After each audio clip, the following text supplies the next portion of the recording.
ஓம் ஆறுமுக அரங்கமகா தேசிக சுவாமிகள் திருவடிகள் போற்றி.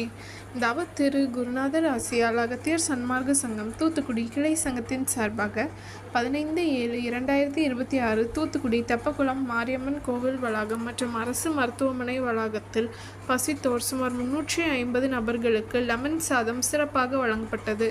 வழங்கியவர்கள் திரு முருகன் அண்ட் ஃபேமிலி தூத்துக்குடி மற்றும் கத்தார் மற்றும் சென்னை தொழிலதிபர் மற்றும் இன்ஜினியர் திரு எம் பூபதி மற்றும் ஸ்ரீ மா என்டர்பிரைசஸ் ஓனர் திரு ஆறுமுகம் மற்றும் லேட் திருமதி திலகவதி அவர்கள் மற்றும் பிபிஎஸ் காய்கறி கடை அதிபர் திரு ராஜன்.